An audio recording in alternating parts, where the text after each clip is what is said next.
We're now up to Daf Mem Aleph Amid Beis, and the Gemara says Hashvarim Ninu. It's what so Gemara answers Tigma Shmuel the Omdim al Basison. So since they set up a pedestal and they put this regel or this yad of an image on top of the pedestal, it indicates that they wouldn't have done that for a broken piece of non-significant fragments, but rather they did it because they worship. Itmar. Now we get to the crunch, the pinnacle of that sugya for today, Rabbi Yochanan Reish Lakish. Avodas kolcham shenishtaber me'eleha Rabbi Yochanan Asra and Rabbi Shimon Loksham Muteres. What happens in a case of an idol that was worshipped in the past, but we know for a fact that it fell off a ledge and it shattered into pieces? Does that mean it's bittul or it's not bittul? Rabbi Yochanan Amar Asura holo batle. He didn't take the idol and actively break it. It fell off a ledge. Rav Shimon Lakish on Muteres mistama b'tulei batlele. Neymar Omer, he's going to say to himself, if it fell off a ledge and it broke, I nafshalo atzla, he couldn't save himself, is lahu gavra matzala. That man he's going to be able to save. You know, I'm praying to him to save me and protect me. He couldn't protect himself. And by the way, this Gemara is a bit of a shock to me. So I'm learning it now for the first time. Usually, the enemies of God have an answer for everything, but they never admit the truth. They'll always rewrite history. And that's what we're seeing now in contemporary life. But here I see that there's still hope, even for an idolater, that maybe he'll realize that this idol is worthless. Anyway, Eisvei Rabbi Yochanan Reish Lakish. Now the Gemara is going to barrage a whole bunch of questions on Reish Lakish. The pasuk says V'rosh Dagon. Now, Dagon is an idol back in the time of the Plishtim, which had mostly the body of a fish, and therefore it was called Dagon milashon dag. Ushtei kapos yodav krusos.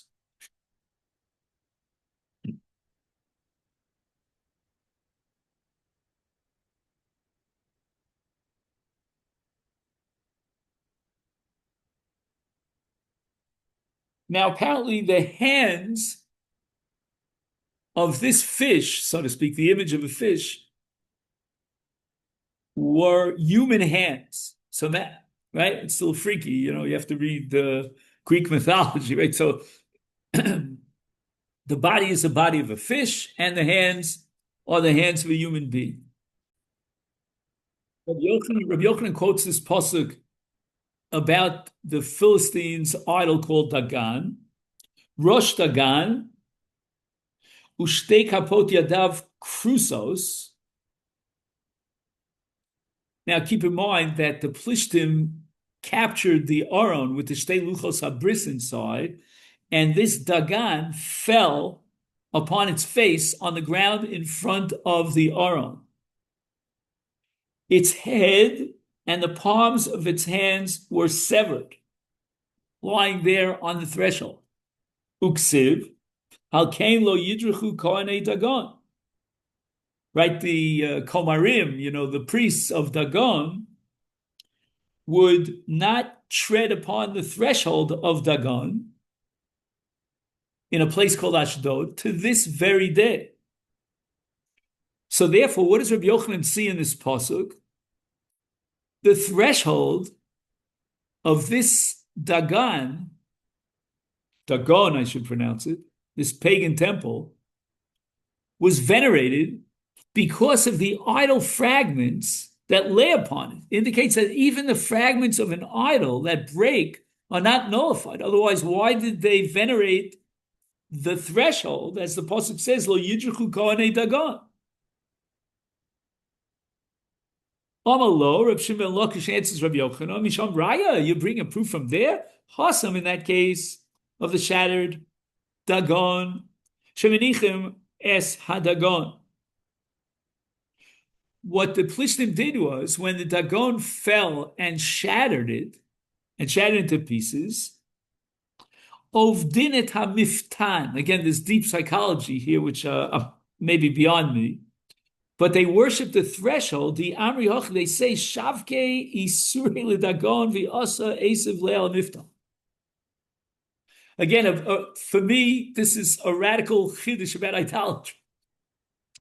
The idol is, shall I say, the physical representation of the deity above. And the deity above apparently abandoned Dagon. But even though we don't see the physical manifestation of that divinity in the Dagon, but it's still there on the threshold.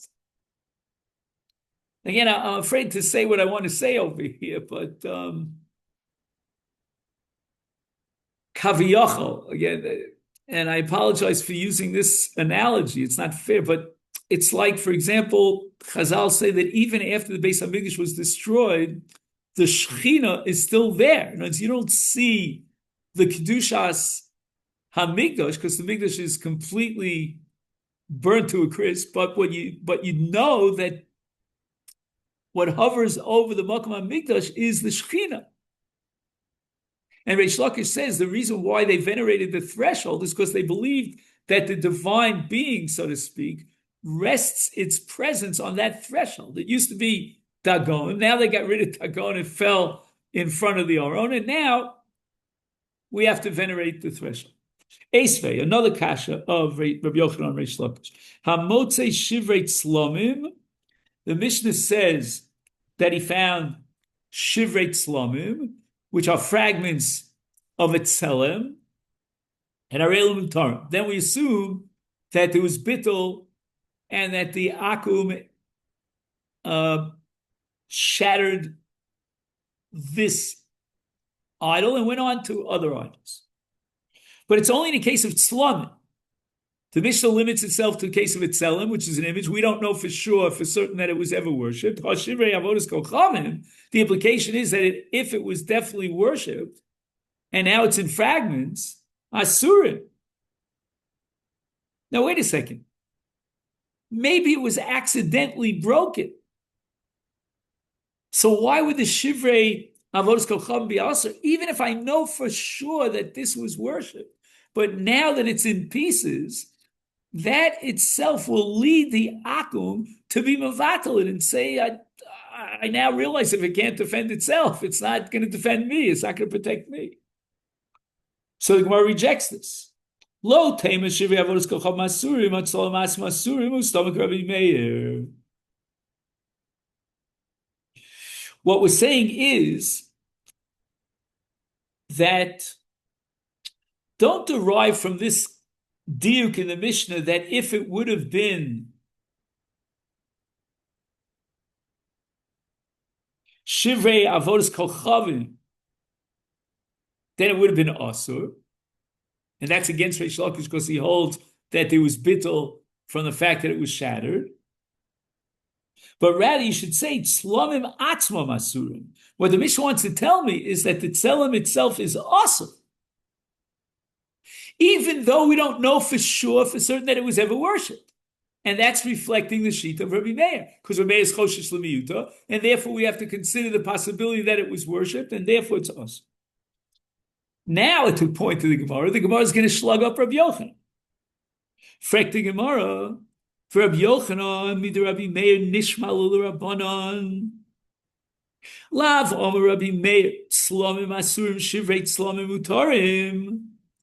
In the case of a tzelem, where we don't know for sure that it was ever worshipped, Rabbi Meir agrees that you can permit its shvarim if it's shattered.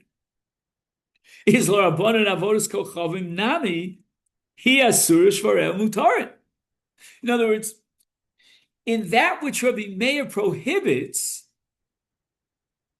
he'll permit it in the case of shvarim, and therefore we should, by parallel, correspondingly say that which the Rabbanan prohibit, which means in a case where we definitely know that it was worshipped, they would permit it in the case of shvarim, and that's a proof for Reish Lakish.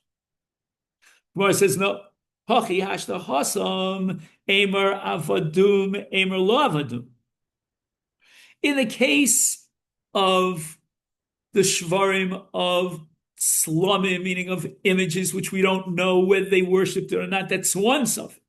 The imtim solomon, and even if I take the stringent view, the high point, and I assume that they did worship the image, is nevertheless a mevatl. Since it's in fragments, it's very possible that they were mevatl. Meaning, even if I don't accept Reish Lakish's logic that, if it died and it was shattered, it can't protect me, forget about that. It could be that the reason why it shattered is because the Akum took the idol.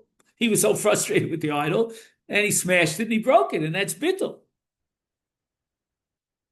That's called svek.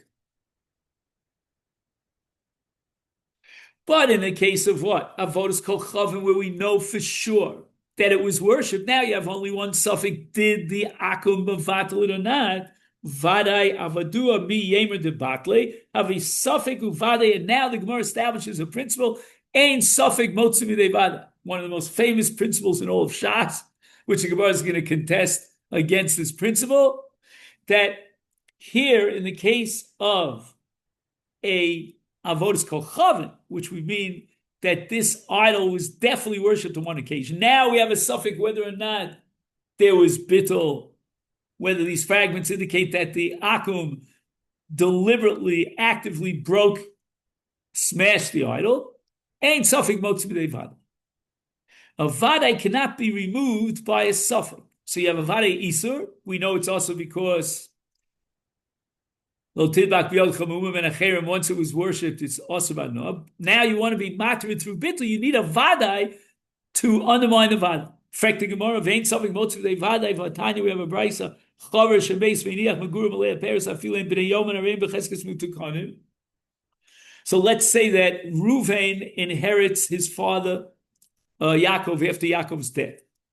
And what does he find? He finds a basket full of grains, and he doesn't know whether his father, on the last day of his life, before he died, he was mafresh trumas of maisros.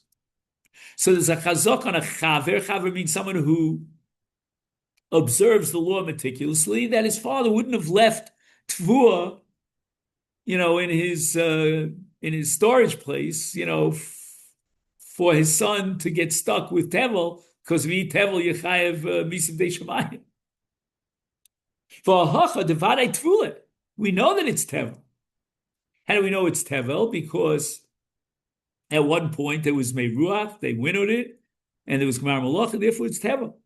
But safek asrinu, safek lasrinu. Did his father before he died implement hafrashas truma or not? That's a suffix. We can't know for sure.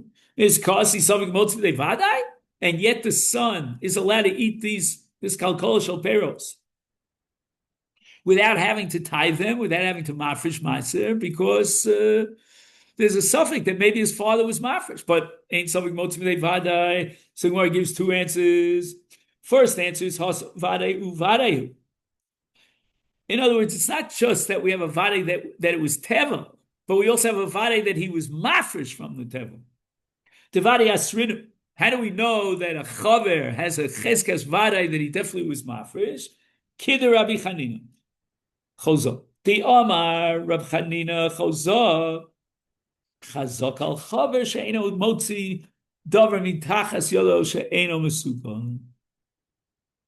A chaver is so committed that at the very first moment that it became tevel, he was mafresh. He would not leave it around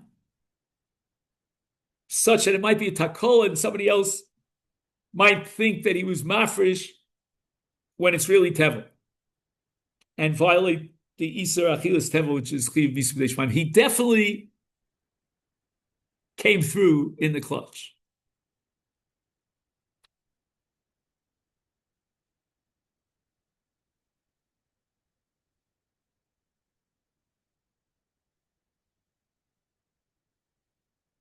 Now the Gemara gives another answer. Iboy say the suffix who? I'm not even sure that it was tevel. It's very possible that this kilkola shel peros was not chayv and shumas at all. How so? If Shadiyavin Rabbi Oshia, Rabbi Oshia says that you can avoid Gmar Malacha, which means winnowing, take it in through the backyard and do the winnowing inside your house. The Amar says Rabbi Oshia, Myrim. Now it's interesting. The word Myrim is harama.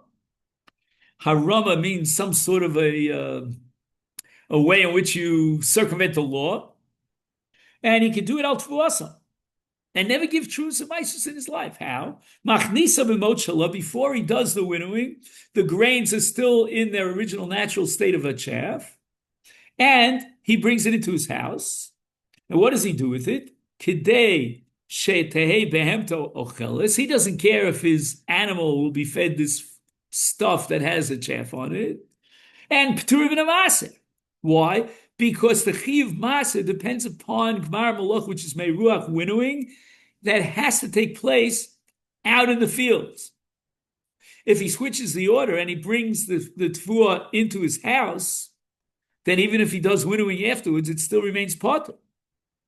And therefore, we have a case now of suffix with suffix. We don't know whether it's chayv and maser, because maybe the father, before he died, he did it through the back door like Rav Osher. And even if you'll say not, we still have a suffix that maybe he was mafresh maser. So we have a double suffix, and therefore, of course, of svek sveka, the son could eat these grains without having to be mafresh. Frekting Gemara, v'ein suffix motzvei vadai v'asanya ma'aser b'shivchas shel matzik. And this is where we're going to stop for today, because shivchas shel matzik is a complicated sugya of suffix and vadai in Tumah v'taros, and we'll leave that for tomorrow. Okay, we survived it. We even kept within the hour. And